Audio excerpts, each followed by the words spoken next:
Knickerbocker, somewhere outside of Nashville, Tennessee. This is the award-winning podcast, ParaReality. Good evening, everybody, and thanks for tuning in tonight. My name is Sandman, and I will be your guide through this strange realm of ghosts, cryptids, UFOs, aliens, conspiracy theories, and other unsolved mysteries that I like to call ParaReality. Well, you know, it's not a secret that the world has been in a state of chaos for the entirety of 2020, and this is especially true for the United States right now. As if the country didn't have enough going on with our erratic acting president and the COVID-19 pandemic causing a near economic collapse, along comes the death of this dude named George Floyd on May 25th. And apparently this wasn't just any death. It was the death of another black man in police custody. And this kicked off the Black Lives Matter movement again and has even spawned protests worldwide. You know, it's amazing that 1 minute the news is doing nothing but reporting how many cases of COVID-19 there are, how many people have died, and how bad it's affecting the economy and stuff like that. And then this George Floyd death happens and things suddenly switch gears to topics like racial inequality, police brutality, and violent protests. The news is a fickle bitch, isn't it? It loves to stir up trouble and promote fear and distrust among the people. And this is all in an effort to keep ratings up and the shit pot stirred. But in an effort to circumvent the mainstream pre-scripted national and local news media, alternative news agencies and independent reporters are attempting to, quote-unquote, wake up the people to what really happened to George Floyd. There's a theory going around that George Floyd isn't really dead, and the police officers who supposedly killed him aren't actually police officers. They and everyone else involved in the event are crisis actors who've been paid by some unknown agency, probably, I don't know, the Illuminati or the New World Order, to stage the entire thing and create the chaos and discord that we are now going through. Is this really true, though? Could something like this really be pulled off? Well, if you ask, say, Alex Jones and his followers, the answer is a resounding yes. And for their answer, they'll just point to the Sandy Hook school shooting back in 2012. But you tell me how well that theory worked out for Alex Jones. I don't think it worked out very well at all. So on tonight's journey into the realm of ParaReality, I'm going to take you, my loyal listeners, on a secret journey to the world of the George Floyd death, where we will investigate some of the claims that the whole thing was staged by crisis actors. I'll present the so-called evidence to you and let you make up your own minds to whether or not it's true. Then I'll tell you what I think about the whole thing. But to learn more, of course, you'll have to tune in, and find out. However, before we begin tonight's journey, let me tell you how you can contact me here at the podcast, because, as you know, there are several different ways that you can do it, and here they are. First of all, you can email me. My email address is sandman@parareality.com. That's sandman@parareality.com. Second, you can find me on Facebook by going to my ParaReality page on Facebook. That's Facebook/ParaReality, Facebook/ParaReality. And third, you can follow me on Twitter. My username on Twitter is @ParaRealRadio. That's ParaRealRadio, all one word, @ParaRealRadio on Twitter. And lastly, of course, you can always call the studio line. The number is 615-692-11 You can call that number, 615-692-1170, and leave me a message on the studio line voicemail. Now, I'm in the studio a lot working on the podcast, so I just might decide to answer the phone. You never know. I may talk to you personally, but chances of that happening are less than 50-50. So if you call the number, 615-692-1170, leave me a message on the voicemail. However, if you do decide to leave me a message, I want you to remember this. Just by leaving me the message, you're giving me permission to play your comment back on the show. So if you don't want that to happen, you'll need to let me know somewhere in your message. Now, I'm always looking for interesting stories for the podcast, so if you have some sort of little interesting story that you'd like to tell me on the voicemail and you'd like to get it on the show, just leave a message on the voicemail. If you run out of time, I think there may be like a 5-minute limit or something like that, but if you run out of time, call back and pick up where you left off. But just remember, if you don't want me to play your message back on the show, you need to tell me somewhere in there, hey, I don't want you to play this back on the air. Because if you don't, the chances are pretty high that I will probably do so. So that number to call, once again, is area code 615-692-1170. Let me recap all of the different ways that you can get in contact with me, Sandman, here on the show. So here we go. Email sandman@parareality.com. Find me on Facebook by going to facebook.com/parareality. Follow me on Twitter @ParaRealRadio, or call that studio line 615-692-1170 and leave me a message. Remember, if you don't want me to play that back on the air, you need to tell me somewhere in the message. Now comes the time on the podcast where I get to do something that I love to do, which is read fan mail. And this week's fan mail comes from Bob J. And Bob J writes, Sandman, I listen to the show a lot, and I was wondering what happened, or whatever happened, to Eric and John Harrison. I really like both of them on the show, and I haven't heard them in a while. What happened to them? Why did they disappear? All right, Bob. Thanks, Bob, for asking your questions about part-time co-host Eric and friend of the show, frequent guest John Harrison. So let me start with Eric. So Eric hasn't been on the podcast in a little while, and that's because of the whole COVID-19 thing. Just because it's not recommended right now to hang around people and be in a room within close proximity of someone else. We decided it would be best to not have Eric come to the studio until this whole COVID-19 thing wears down. Now, I suppose I could have him, phone it in, and we could do an episode where he's, on the Skype or something like that. But I really enjoy having him here as a presence in the studio. And besides that, he also went to be with his family in, I believe, Illinois. I could be making that up too. I forgot exactly where he said his family was. Sorry, Eric, but he did go spend some time out of state with his family during the whole thing,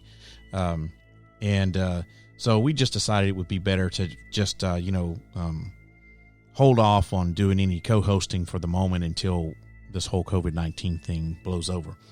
And as far as John Harrison goes, John lives out in the desert in New Mexico, and of course, keeping with his whole thing of not wanting people to know too much about him, that's all he'll let me say is that he lives somewhere in the desert out in New Mexico, and he has gone back to live in isolation in the desert, and not just because of the whole COVID-19 thing, but because that's where he lives. And he has not been here in the Nashville area for a little while. He did a couple of months ago. He did do a guest spot on the show that I had available for Patreon subscribers only. So if you are a Patreon of mine and you want to listen to or if you want to listen to John Harrison, period, and haven't heard from him in a while, just join my Patreon. Just go to patreon.com/ParaReality, and you can hear him and I talk about a couple of things on Patreon, where I did, as a matter of fact, call him and have him as a phone guest on the show. And as always, have a great time with Eric being in the studio, and always have a great time with John Harrison. We always get along. Hopefully Eric will be back in the studio as soon as this whole COVID-19 thing blows over. Probably, I'm hoping we're going to do that before the end of the summer. And who knows when John Harrison will be back. He and I keep in touch. We've got each other's phone numbers and email, and we keep in touch. And hopefully I can get him back on the show soon, where we can start talking about all kinds of weird stuff with him and find out what kind of high strangeness has been going on with him out in the desert in New Mexico. And that about does it for that, Bob. Thanks for your email, and I really appreciate you emailing the show. If you want to email the show and ask me a question, get your comment or whatever on, email me, sandman@parareality.com. Thanks, Bob. Always a pleasure to hear from fans of the show. All righty, so let's get into it, shall we? Got a lot of stuff to cover tonight. The George Floyd death. Was it crisis acting? Numerous videos are now surfacing that directly question the authenticity of the claimed death of George Floyd by Minneapolis police. Several trending videos appear to reveal striking inconsistencies in the official explanations behind the reported death of George Floyd. Now, these videos appear to reinforce the idea that the George Floyd incident was, if not entirely falsified, most definitely planned and rigged in advance. It's allegedly been confirmed that the Obama Foundation was tweeting about George Floyd more than a week before he's claimed to have died. Now, obviously, since Barack Obama doesn't own a time machine, the only way that the Obama Foundation could have tweeted about George Floyd a week before his death is that the entire event was planned in advance. Now, I have researched this, and I cannot find any evidence where Obama tweeted about George Floyd a week in advance. But that is a conspiracy theory that is going around out there. I could not find any evidence of such a tweet.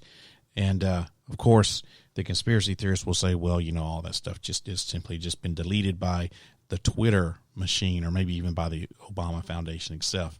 I don't know, but I have not been able to find anything to corroborate that claim. However, there are numerous video authors who are now saying they're spotting in the Floyd death video of what they call stunning inconsistencies in the viral video that claim to show that the white cops who were in charge of keeping Floyd in custody and ultimately responsible for his death, that there are a lot of inconsistencies in this video. And without exception, the authors of these videos, many of whom are black, believe things like at least one of the police officers was actually a hired crisis actor who has appeared in other staged events in recent years. They believe things like the black man depicted in the viral videos is not, in fact, an individual named George Floyd. and that the responding medical personnel were not EMTs, but were in fact mere crisis actors wearing police costumes. Each of these video authors show still images and video clips that they say support these claims. So here's an overview of some of the most intriguing videos and the summary of what those videos are saying. So on the first one here, one video says that the globalists are getting desperate to control the masses because too many people are waking up. The person who took the first viral video from directly behind the vehicle reportedly driven by George Floyd was a cameraman plant, according to the video author. This plant parked suspiciously close to Floyd's vehicle in order to get the video footage that would later be released to the public to spark the riots. If you take a look at the street video surveillance of the scene, it shows the car allegedly driven by George Floyd parked along the sidewalk with another civilian car parked very closely behind the Floyd car. The narrator of this video claims that something is very odd about this vehicle. And after filming the video of the arrest of Floyd, this car quickly slips back into traffic and then just drives away and disappears. There's an unusual pattern on the right rear-hand window panel, as well as the location of the white stickers on the bottom right and bottom left of the rear window. The next video reveals how no medical equipment was used to assess George Floyd's health condition. Cops, not EMTs, were the ones who jumped out of the back of the ambulance. No EMTs were present, and the quote-unquote medical response was a farce, according to one video narrator. And yet another video says that the name George Floyd is just not even real at all. It's faked, and that it's actually an anagram for Edge of Glory, which is the title of a Lady Gaga album that promotes globalist messages against humanity. And Lady Gaga is also pushing COVID-19 vaccine mandates along with Bill Gates and the WHO, according to that video narrator. And still another video shows that Floyd falls down at the right rear wheel of the police car, and then somehow magically other viral videos show Floyd appearing on the left rear of the car, not the right side where he fell. But in the most famous video clips released to promote the outrage and the riots, George Floyd appears on the right rear of the police vehicle. Now, those are just a few of the claims that some of these independent reporters are making about the George Floyd death being not real. The conspiracy theorists say that even as big tech is banning all analysis that doesn't fit the controlled narrative of the dishonest media, more and more people are using video footage and logic to question the official story about George Floyd. Even though big tech is using extreme censorship to eliminate all viewpoints that don't fit the establishment narrative, an increasing number of independent analysts are questioning this official story. Was George Floyd, or whoever he was, really killed that day? Is the man depicted as being murdered by cops really George Floyd? Are the cops crisis actors? Was the man in the video actually killed, or is he alive and well to this very day? Those are some of the questions that are being raised. So what else are we not allowed to see or know, given that the media establishment and anti-free speech tech giants are maliciously censoring all content that questions the official narrative? It's easy to see that the timing of these riots is designed to destroy President Trump and cause social chaos in the months leading up to the 2020 election, just like Black Lives Matter and Antifa were unleashed against the nation in the run-up to the 2016 election. Isn't it an amazing coincidence how the masses are whipped up into an emotional rage every 4 years just as election time comes around again? Now, that's what these people want us to believe. I'm not saying personally that I believe that this is intentionally designed to destroy President Trump. I'm not saying that this is intentionally designed to cause chaos right before the election. I'm not saying that Black Lives Matter and Antifa have anything to do with this as far as being behind it. What I'm saying is that the people who are saying that this was a crisis actor and the police were crisis actors and that this whole thing is being staged are saying that it's right before our faces. It's really easy to see that this is designed to cause chaos and to destroy President Trump and to throw a monkey wrench into his reelection campaign. But I will have to agree that it does seem like a very amazing coincidence that stuff like this seems to happen right before a major election, i.e. the presidential election. I mean, it is really strange at how stuff like this happens. What we need to do is keep our eyes on not this 2020 election. Still keep our eyes on 2020, but then jump forward to 2024 and let's see what happens there. What's going to happen right before the elections in 2024? Whatever it will be, it will probably happen beginning in 2023 towards the end or at the very beginning of 2024. Let's see. Let's just see. So things like this begs the obvious question. Was this a staged event? Was it rigged and then coordinated with a radical left-wing terror network to unleash violence, riots, and mayhem across America while the lying mainstream media provides the cover by describing such events as quote-unquote peaceful? Well, I don't think that you can look at these events, not all of them, and say, oh, these are peaceful events. Because after all, look at all the violence that was going on around them. Now, not all of these events were violent, but there was certainly a lot of them.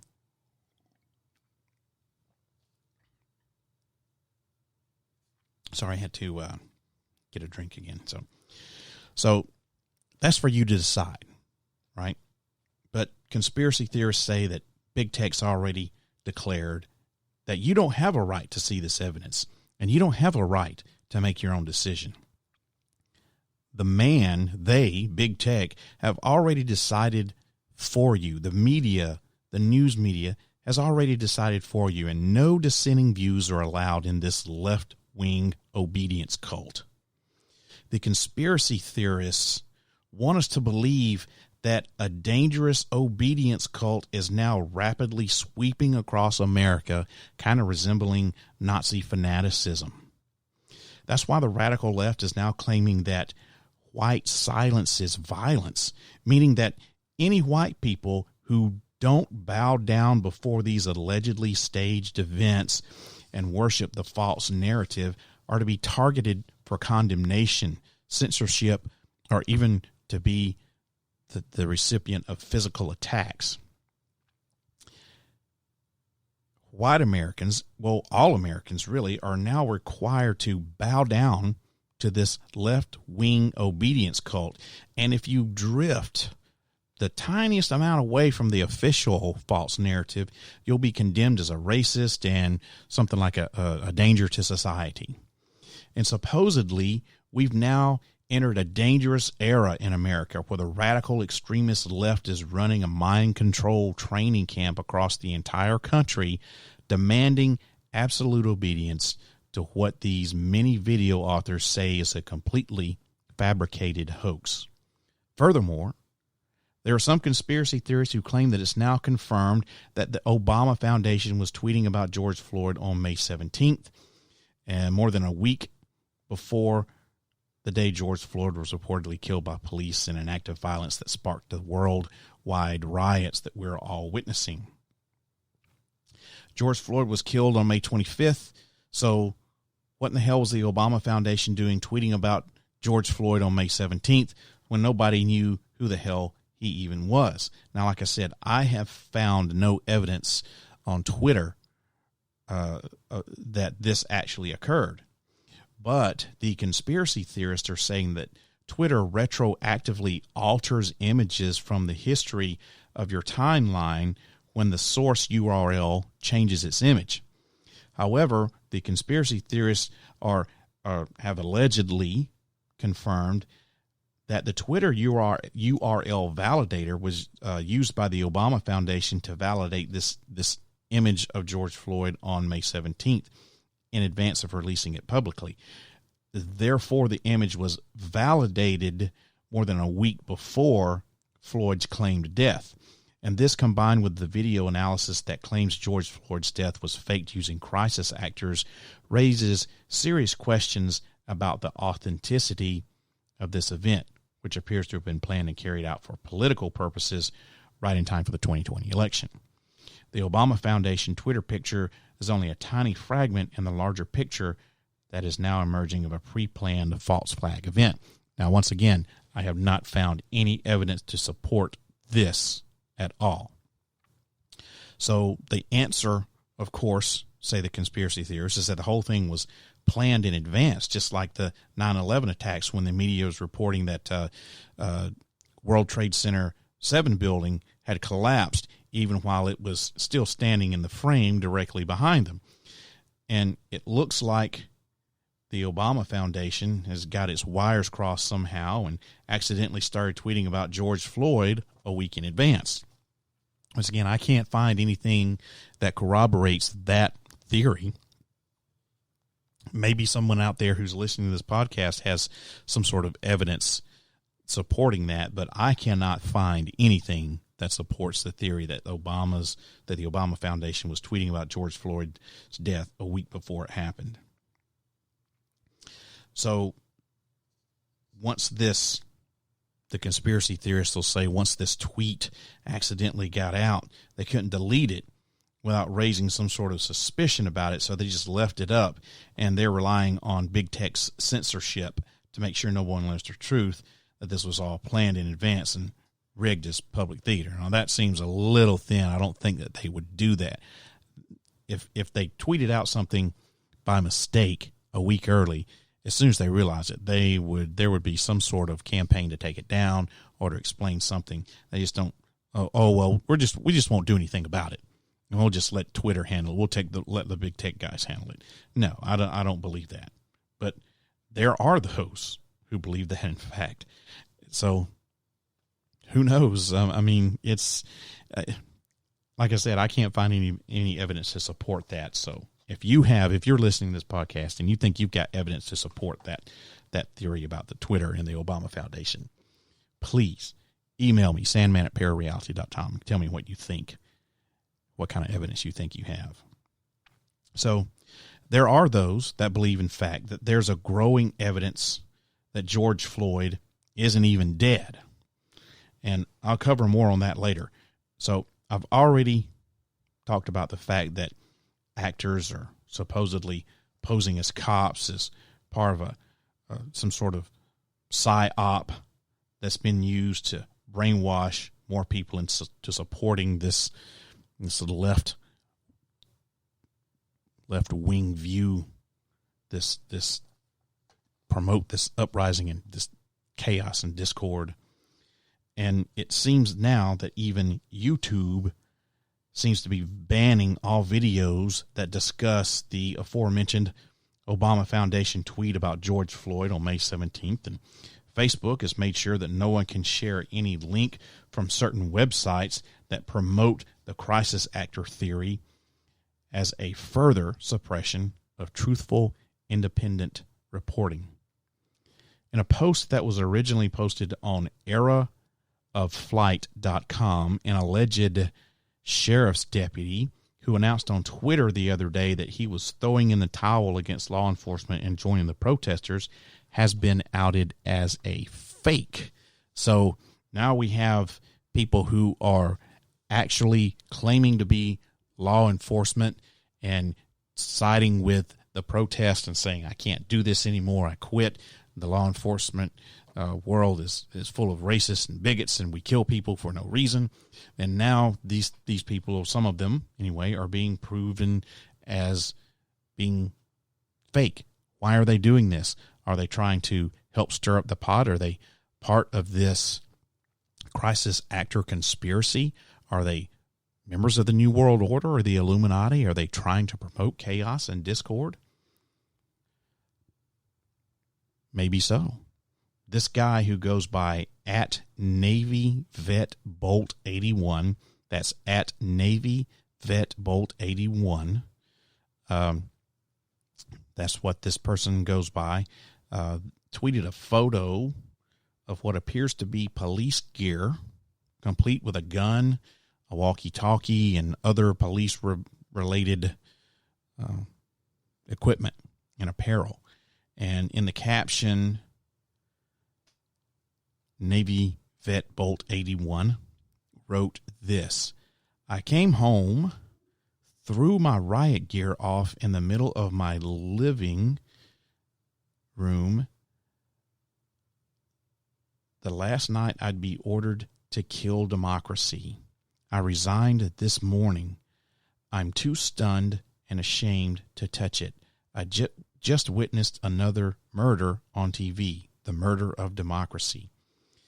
And this post garnered hundreds of thousands of likes and retweets and even reached the front page of Reddit before the same user account at Navy Vet Bolt 81 suddenly went on an anti-Trump tirade, complete with the usual left-wing talking points. Now, this, as you can already assume, sparked a lot of controversy from a lot of people, including those in law enforcement themselves, who called into question the legitimacy of the tweet. And since everything pictured in the photo can be purchased from anywhere, basically, let's take websites like eBay, there's no way to prove that any of it was department issued. You can buy it in local sporting goods stores. You can buy it in there are places who sell uniforms to and law enforcement equipment to the general public. There's one here in Nashville. I'm not going to say the name of it, but it's a public store, and you can go in there and purchase all kinds of stuff, like a web belt and holsters, and you can purchase the little holster for your handcuffs, and you purchase stuff to make you look like an EMT, and it's legitimate.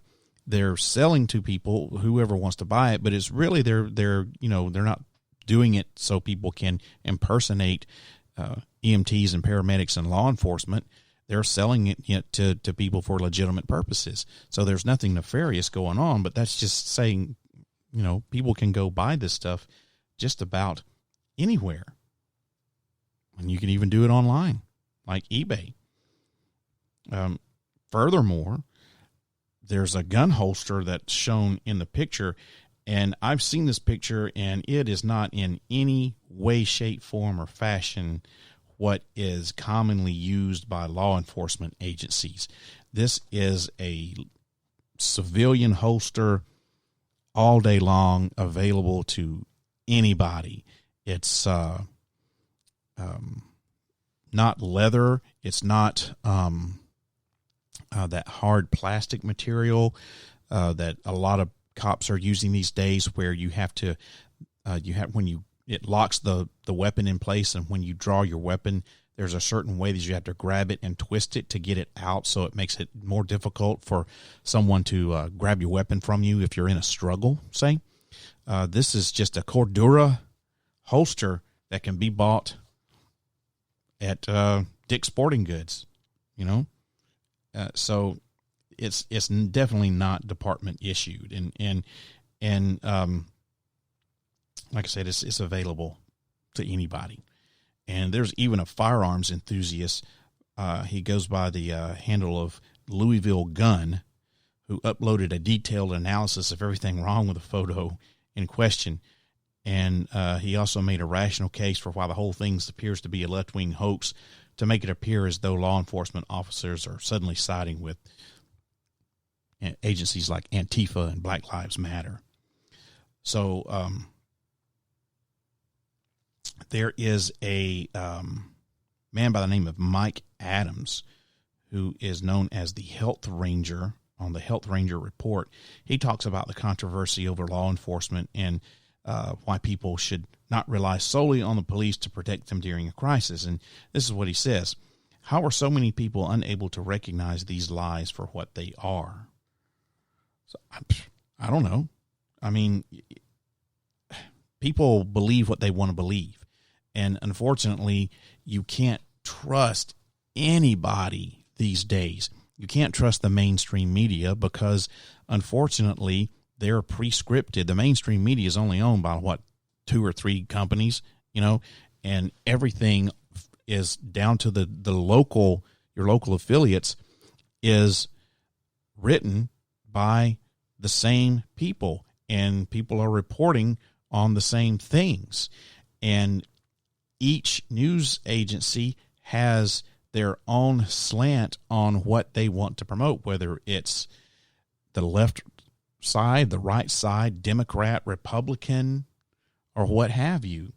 And they're going to try to promote their own agendas, which is the very opposite of what you're supposed to do when you're reporting the news. You're supposed to be completely unbiased, and you're just supposed to report the facts.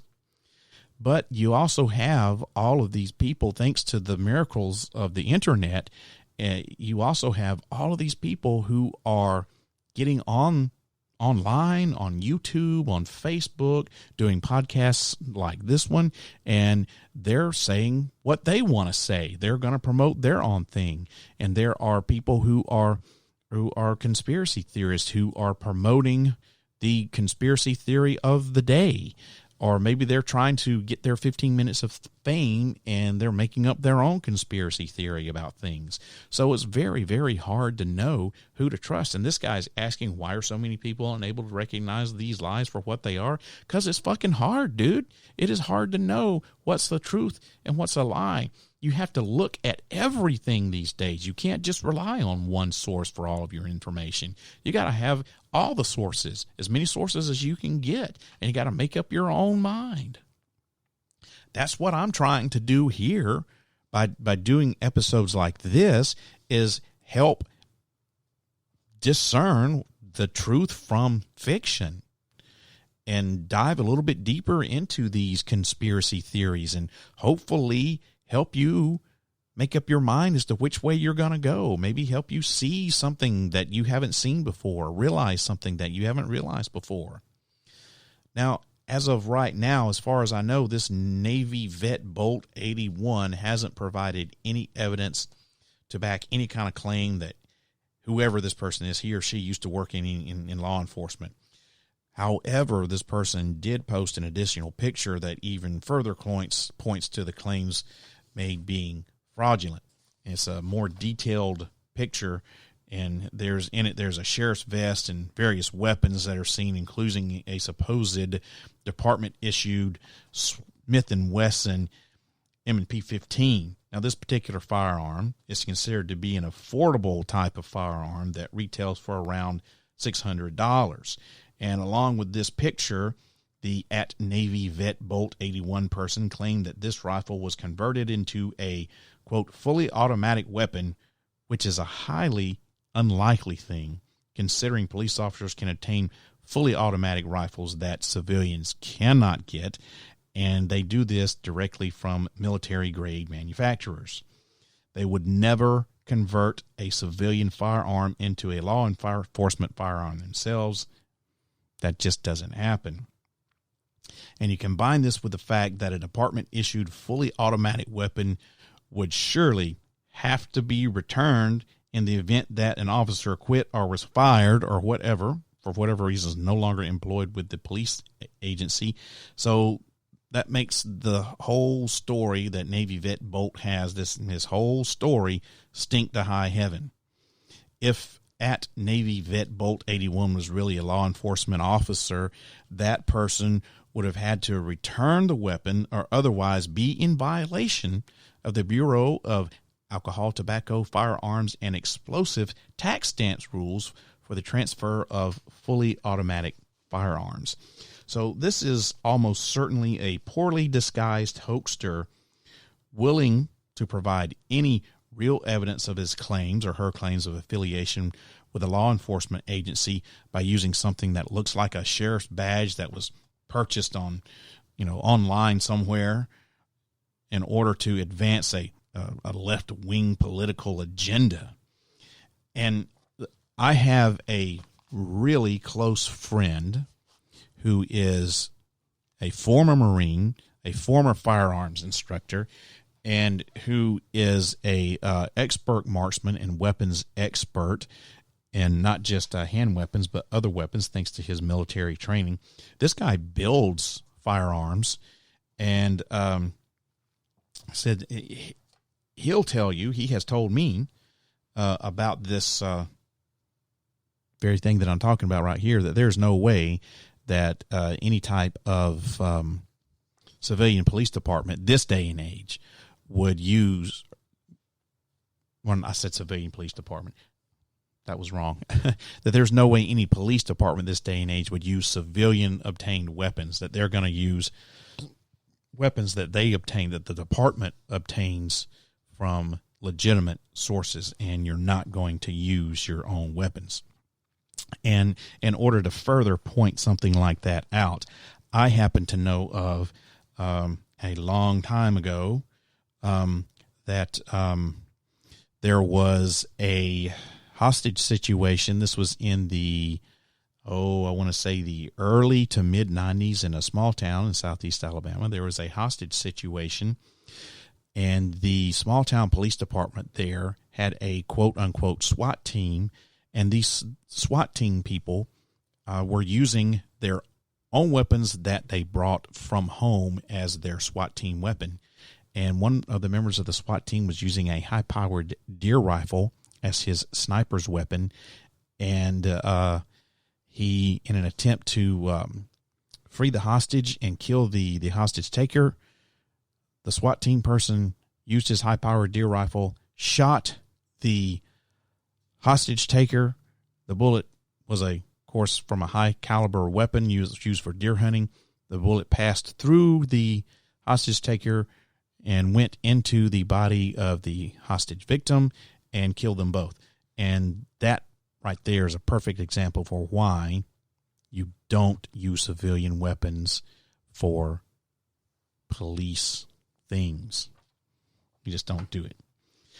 So in today's world of distrust, disinformation, internet hoaxes, and conspiracy theories, there are those who say that this is all a reminder that when it comes to the unfolding of history, everything you see is rigged, including every mass shooting, the 9/11 attacks, the Oklahoma bombing, which they say was staged by the FBI, the government raids in Waco, the assassination of JFK, and the list goes on and on and on, that all of this stuff is completely and totally staged, and it's in control of some big New World Order or Illuminati type group.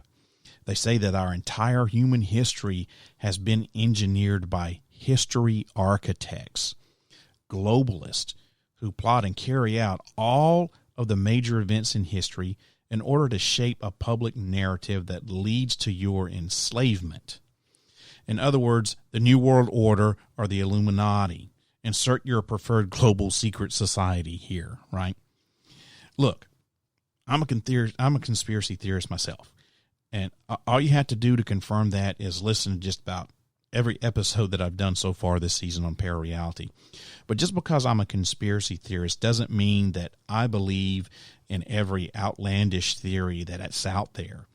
And this one about the George Floyd death being done by crisis actors and being all staged and all that crap is pretty damn outlandish, if you ask me.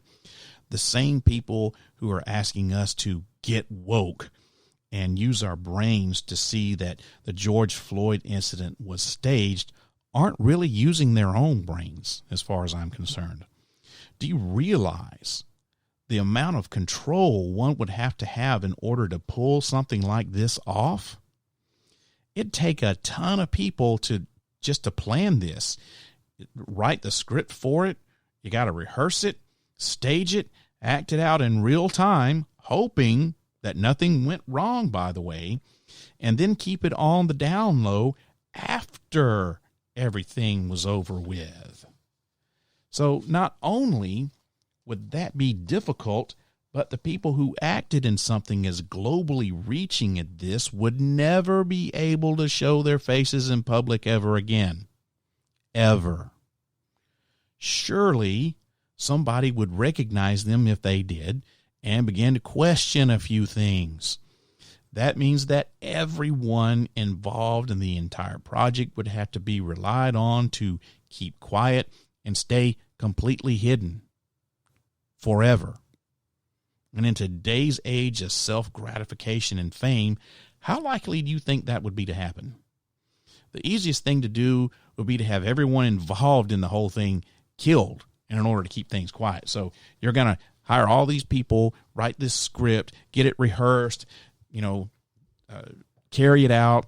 Let's hope that things go okay and nothing gets screwed up. And then everyone involved in it, you're going to have to round them up, and then you're really going to have to kill them, every one of them, because there's no way that you can keep things quiet. This is too big. Somebody would talk. There's just no way that this could be a crisis acting thing. And like I said, even if it was real, these people would never be able to show their faces in public again. Just like the fact that the cop who supposedly is the crisis actor that quote unquote, as I say with my air quotes, killed George Floyd. They're saying that he was a crisis actor involved in, I think, like the Sandy Hook school shooting in 2012.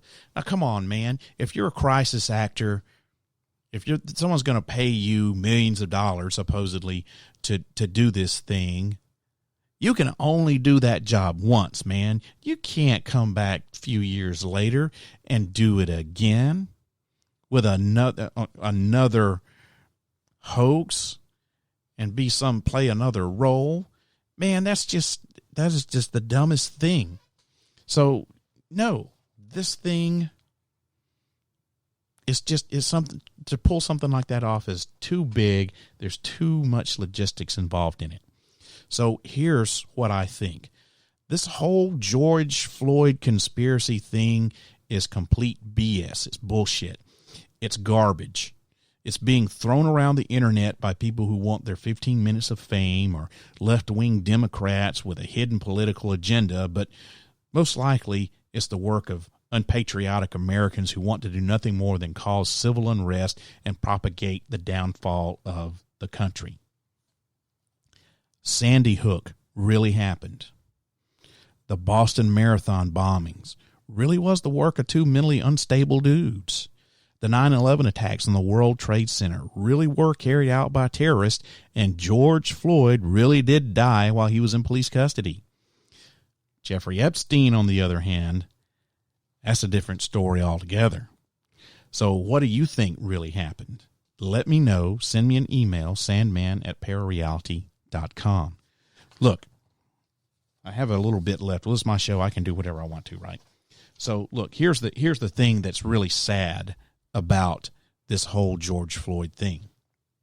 And I'm probably going to catch some slack for this, but this is just how I feel, okay? So George Floyd really did die in police custody. Had this been like a white dude, you might have heard something about it on the radio or on the news, a little blurb, but it would have just been another white dude that died in police custody. But because George Floyd was black, this got made into the big ordeal that it is now, and George Floyd was made into a martyr. But today, you don't have civil rights activists like you did back in the 1960s, like Martin Luther King Jr. I mean, here was a person who went all over the nation campaigning for black rights. Of course, you had people like Malcolm X, who he basically just wanted an uprising and violence. And then you had other people like, Jesse Jackson and stuff, who they think they're bigger than what they are. They want to be something more than what they are. But what I'm trying to say is the black community in today's day and age, they don't have anyone who to really look up to as a positive role model and someone who can really unite them. Instead, what they're doing is using events like this, and they're saying Black Lives Matter, all lives matter. Yes, Black Lives Matter. I get it. I understand the message behind it, and I don't have a problem with it, but all lives do matter. And George Floyd is not someone that the black community really should be looking up to as a hero. He didn't die a hero. He was a criminal who just so happened to accidentally be in the wrong place at the wrong time and accidentally get arrested by a cop who really didn't know and or didn't care probably what he was doing to this guy. Now, I've seen the video. Everyone's seen the video. You can hear him say, "I can't breathe," and then someone off in the background or saying, if he's talking, he's breathing. Well, yes, that is absolutely 100% true. If you can talk, you can breathe. Now, that's not saying that that cop's actions didn't contribute to the death of George Floyd, because, yes, it did. Absolutely 100% contributed to the death of George Floyd. But what I saw did not constitute a chokehold. But I'm not a police officer, okay? But I am a medical professional in my day job, and I've seen chokeholds applied by many people, and that did not look like a chokehold to me. If you're speaking, you're breathing. It's just that simple, because it takes air to vibrate your vocal cords in order for you to make a sound. If you're being choked to the point where you can't breathe, you can't speak either. Did that cop kill George Floyd? He is responsible for his death. Absolutely. It's not murder, not murder one. Because to do that, you have to prove that he intentionally woke up that day and said, "I'm going to go kill George Floyd, and this is how I'm going to do it."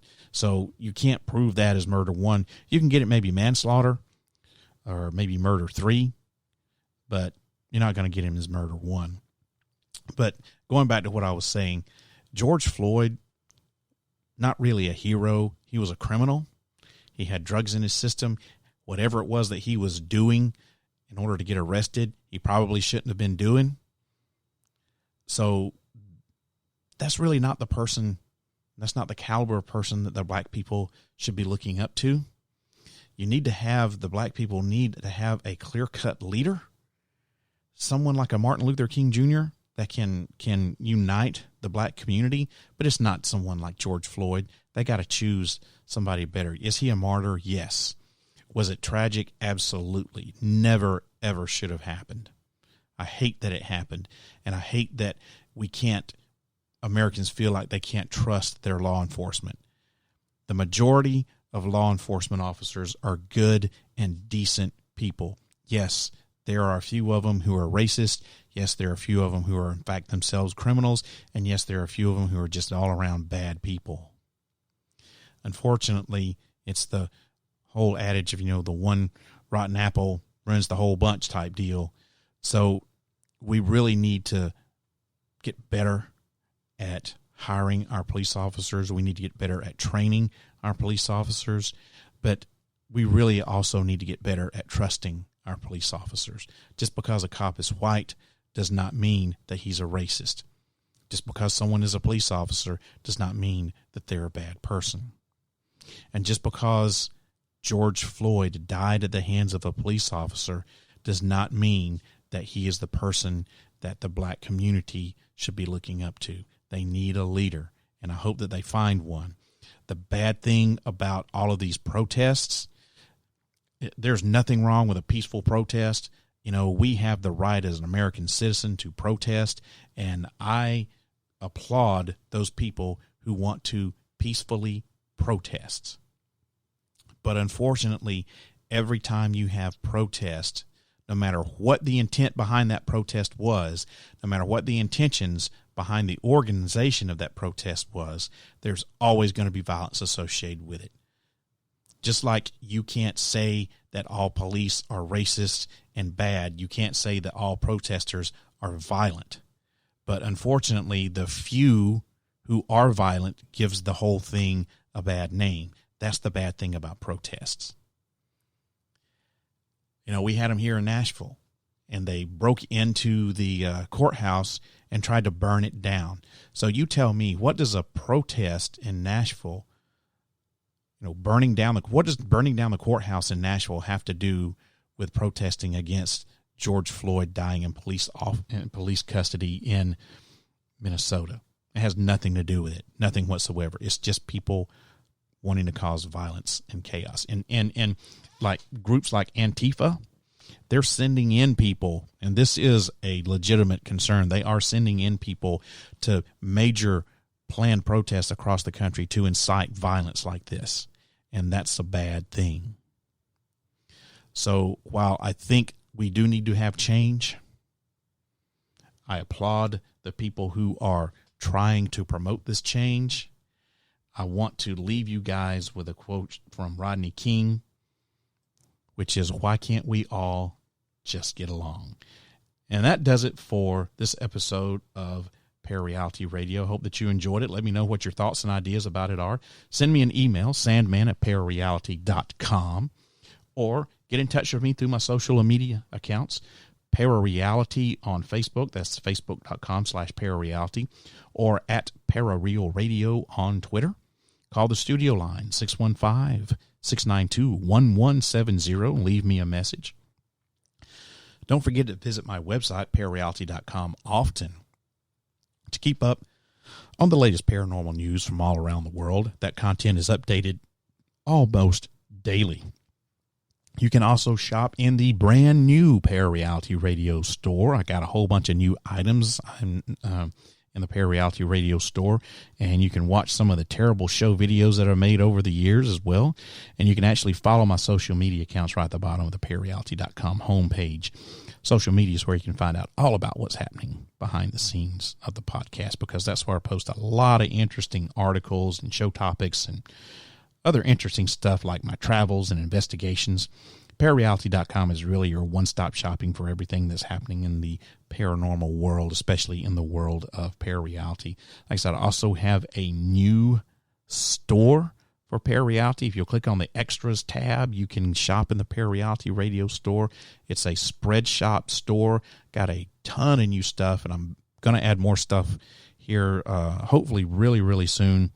So help support the show by shopping in the ParaReality Radio store. And now ParaReality Radio, of course, can be heard on your favorite podcast station. It's available on whatever podcast outlet you want it to be. Spreaker, Stitcher, Google Podcast, Player FM, Deezer, Castbox, iHeartRadio, Spotify, Podcast Addict, Apple Podcast, even on YouTube. If you want to look for me on YouTube, that's ParaReality 1 on YouTube. That's ParaReality, the number 1 on YouTube. If you have any of the aforementioned podcast apps, just look for ParaReality. And if you have a smart speaker, you can listen there too. If you have any of those pensions podcast skills on your device, just say, play the ParaReality podcast, and bam, you're listening to the ParaReality podcast. I also now have a Patreon account for the podcast, and I would love it if you'd sign up to be a patron. There are 3 tiers of support, and all are extremely affordable, $5 a month or less. Each level offers exclusive content, along with the ability to help create podcast episodes, and even the chance to be a guest or co-host. To learn more, head on over to patreon.com/ParaReality and join up, hey? 100% from Patreon goes back into producing this podcast. I upload some secret podcasts to Patreon all the time, and the only way you can listen to them is by being a patron. So go on over to patreon.com/ParaReality and help me continue to bring you quality paranormal programming. All right, everybody. Going overtime again, as I normally do. The next episode of ParaReality is going to be on Friday, July 3rd, 2020 at 8 o'clock p.m. Central U.S. time. So make sure you tune in, and find out. I hope this podcast opens up your mind to new ways of thinking, expands your consciousness, and produces a change in the way you see the world. If you wish to change, you must lift the veil of ignorance that has been cast over your eyes. Only then will you see the true power of the universe. I hope that you have a wonderful evening, a wonderful weekend, and I will see you again in 2 weeks. If you wish to change, you must first lift the veil of ignorance that has been cast over your eyes. Only then will you see the true power of the universe.